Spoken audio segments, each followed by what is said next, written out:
यह कहानी है दो मेढकों की, जिसमें एक पतला था और दूसरा मोटा। दोनों जंगल के एक छोटे से तालाब में साथ रहा करते थे। बचपन के दोस्त थे दोनों, साथ में ही खेलते कूदते बड़े हुए थे। वे दोनों दिन भर तालाब में कूदते उछलते, गप्पे मारते और मस्ती किया करते थे। उन दोनों को ही तालाब के आसपास के इलाकों की नई नई जगहों में जाकर घूमना अच्छा लगता था।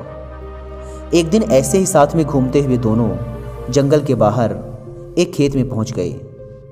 वहां उन्होंने देखा कि एक ग्वाला अपने गाय से दूध निकाल रहा था। उन्होंने कभी भी किसी को ऐसे दूध निकालते हुए नहीं देखा था। ग्वाले ने दूध निकालकर एक बाल्टी में भरकर रख दिया। वे दोनों उस दूध को देखकर बड़े आश्चर्य में थे, क्योंकि उन्होंने आज से पहले यह कभी नहीं देखा था। उन्होंने तो जंगल में केवल तालाब का गंदा पानी ही देखा था।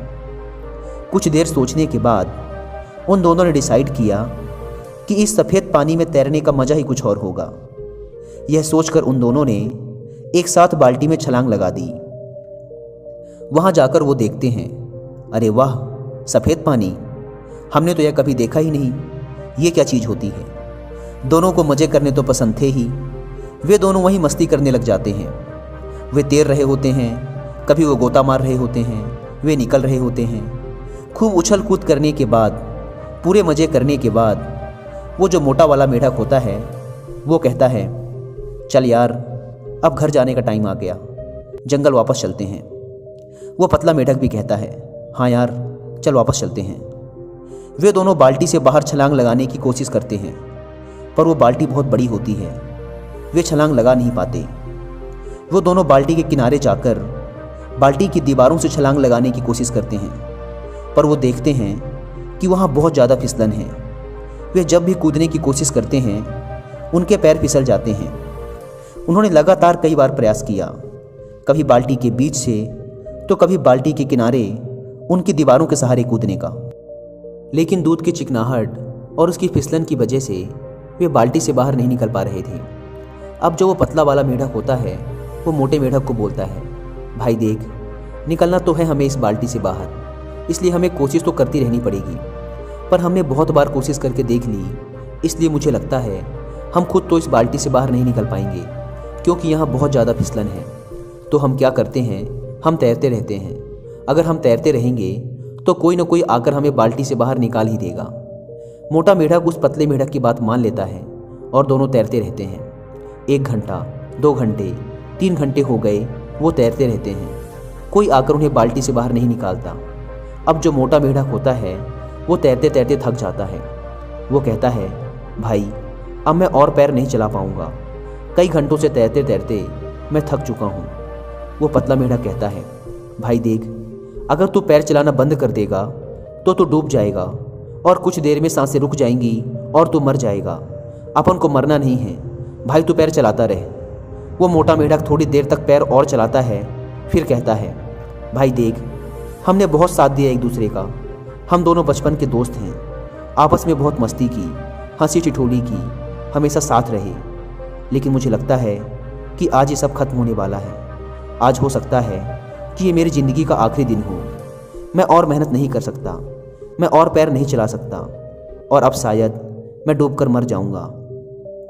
और उस पतले मेढक की आंखों के सामने उसका वह बचपन का दोस्त डूबकर मर जाता है।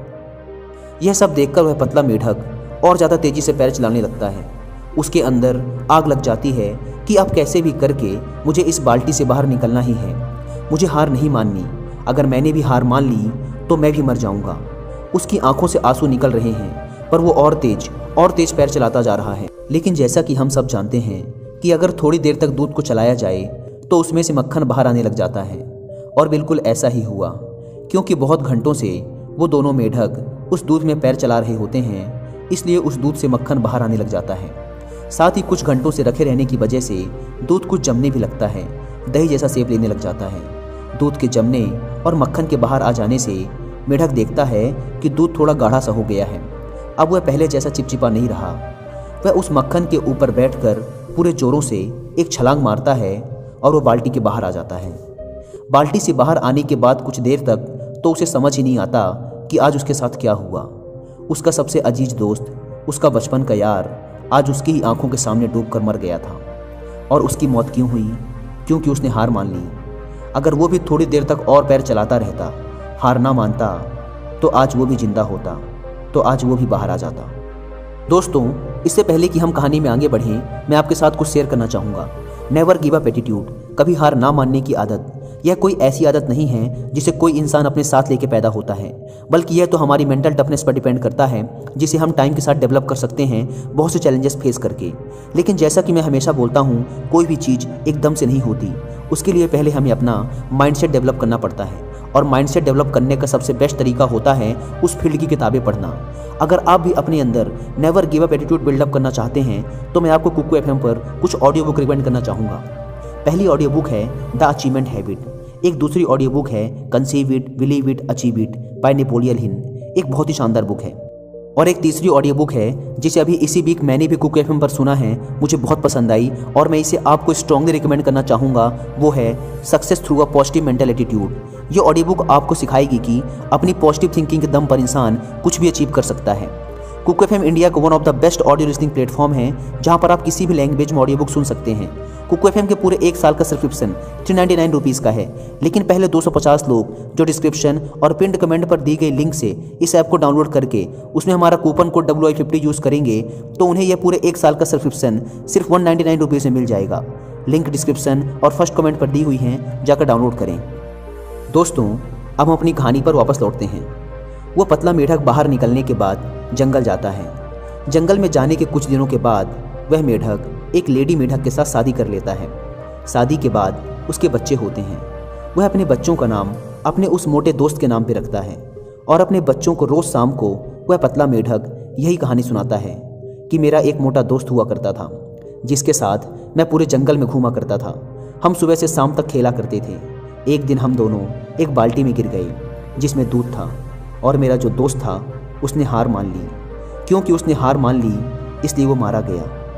मैं तुम बच्चों को भी यही सिखाना चाहता हूँ कि ज़िंदगी में चाहे कुछ भी हो जाए, लेकिन कभी हार मत मानना। अगर तुम लोगों ने हार मान ली, तो तुम्हारा भी वही हश्र होगा जो मेरे दोस्त का हुआ। दोस्तों, इस कहानी से हम सीख सकते हैं कि दूध का दही जरूर बनेगा, लेकिन उसमें वक्त लगता है, और अगर हमने वक्त से पहले हार मान ली, तो हमारा भी वही हाल हो सकता है। हो सकता है हमें ज़िंदगी में अभी तक वो सब ना मिला हो जो हम चाहते हैं, लेकिन लाइफ में मिलता उन्हें ही है जो कभी हार नहीं मानते। ये भी हो सकता है कि हमें वो सब ना मिले जिसे हम हासिल करना चाहते हैं, लेकिन हमसे ये सुकून कौन छीन पाएगा कि हमने उस चीज़ को पाने के लिए आखिरी दम तक प्रयास किया।